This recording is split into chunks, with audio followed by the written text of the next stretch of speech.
There are many people who have the limitations in their minds, who have lost that fire in their eyes. You aren't given any breaks in life.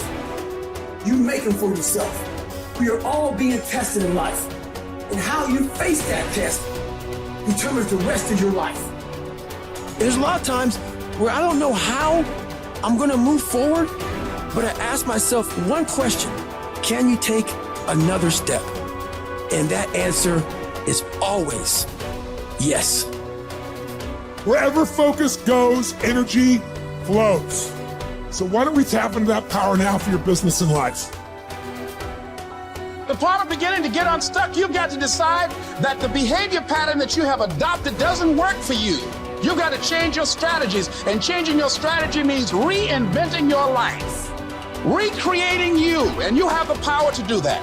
You want to take responsibility for your life. You can decide that you're going to change, that you're not going to be a wimp.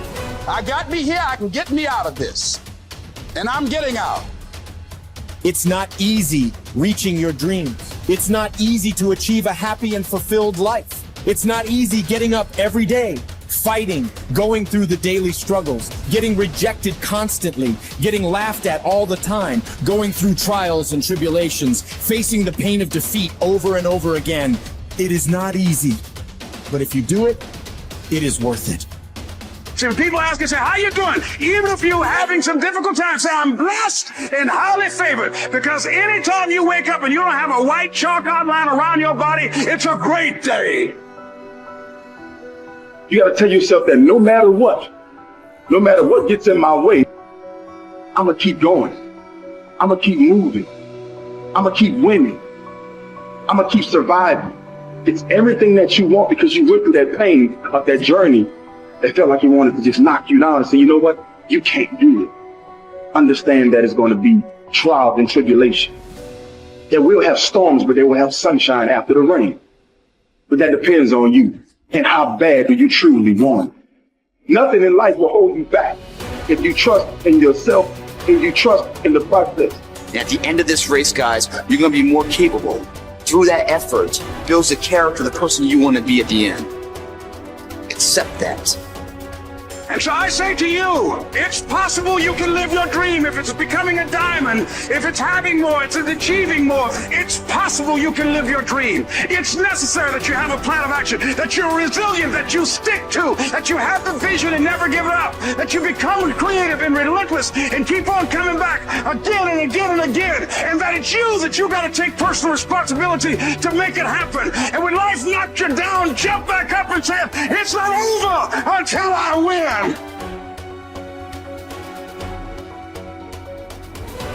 What does success look like?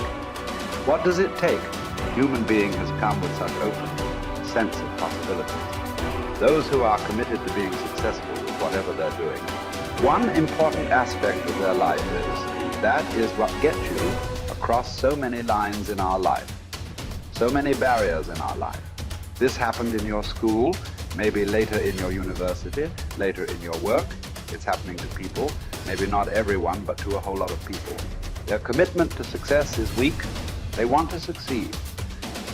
They will take 3 steps. Then something little interesting happens here. They will go away here. They will go away there. They will go away there. Hey, I want to live. Their commitment to success is weak. Either situations around them in some way, situations can impede you from doing what you're doing very easily. Many times it happens to everyone. But when this happens, people weaken their commitment for their success. Maybe physically they'll feel a little weak. They will weaken their commitment to success. Maybe their emotions slosh around a little bit. They will weaken their commitment to success. So our commitment to success should not weaken because there is social drama going on, or physiological drama, or psychological drama. Whatever happens, your commitment to success should not weaken. That is what gets you across so many lines in our life, so many barriers in our life. So what does success look like? What does it take?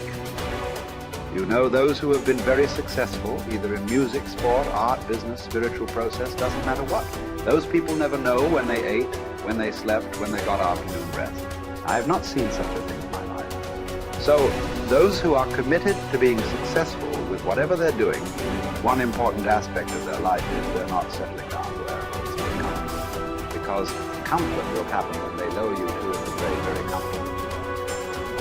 Have you seen how comfortable they are? Once they're dead, if you throw them there also, they're comfortable. If you lower them, they're comfortable. Right now, it's about ensuring that there is profoundness of experience and there is impactfulness of activity. Because if they had given you a limitless amount of time, you could do all those things, nothing wrong. I'm not against it. But they gave you such a little time with such tremendous potential of being human. That's the problem. If creation had made you like an earthworm, I'm not saying there's anything wrong with it. It is just that it's a unipolar potential. It can only do that much. An earthworm is not thinking of climbing a tree because it knows it'll be picked up by the birds. It never has such aspirations.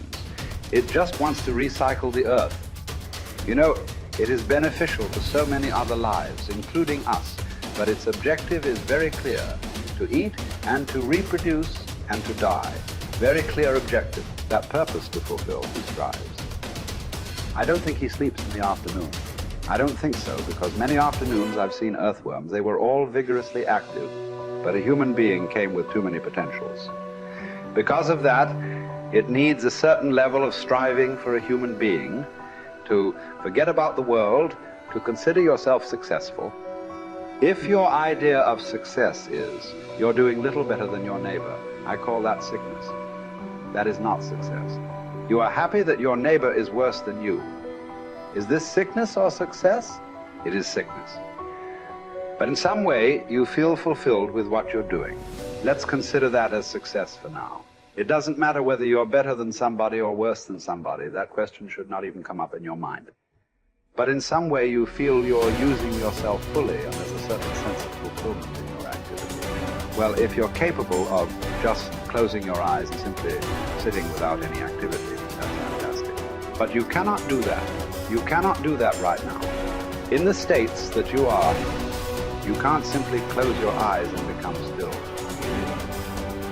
Instead of being busy, you will become preoccupied. That doesn't mean you're improving, that means you're regressing in some way. The problem about this success is people always making judgments.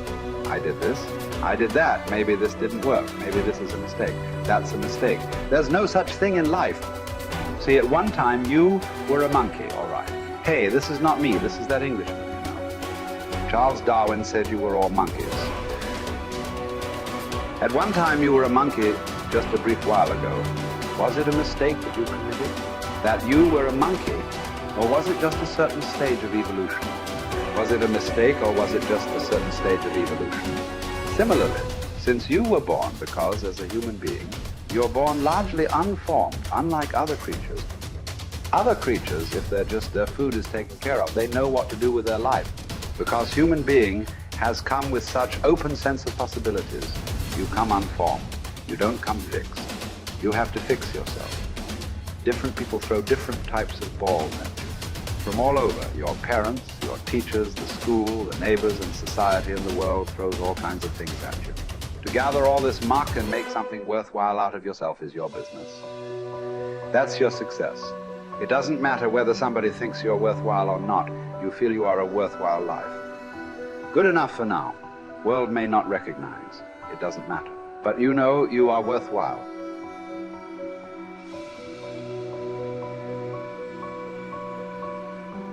It's hard to say what the soul means metaphysically because, say beyond the confines of a single human being, we do have this sense that the soul can expand itself into something that's greater than it has been. It has this capacity for growth. And we do have the sense that the soul can expand itself to the point where it's enlightened, for lack of a better word, that it's working as efficiently as possible to transform everything that's unnecessarily painful and malevolent about the world into what's positive and good. And that it does that as a consequence of confronting the world with courage and truth. And I think that's right.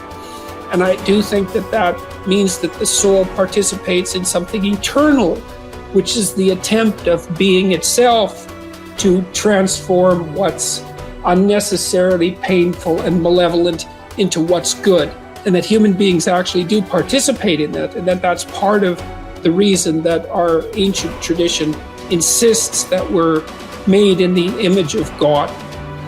And I think that it's a mistake to underestimate the importance of that, because I don't think that you can live a life of sufficient profundity to protect yourself from being corrupted by suffering and malevolence without adopting a responsibility that's commensurate with that set of ideas.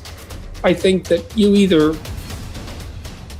orient yourself upward, to the star above the horizon, and try desperately to improve the structure of being, or you work at counter purposes to it and make things worse. I don't think there's a middle ground. In fact, to the degree there is a middle ground, it tilts towards the negative, because people who try to occupy the middle ground generally try to accrue the benefit, let's say, without adopting any of the risk. And that's not acceptable, not helpful. So that's a soul to me.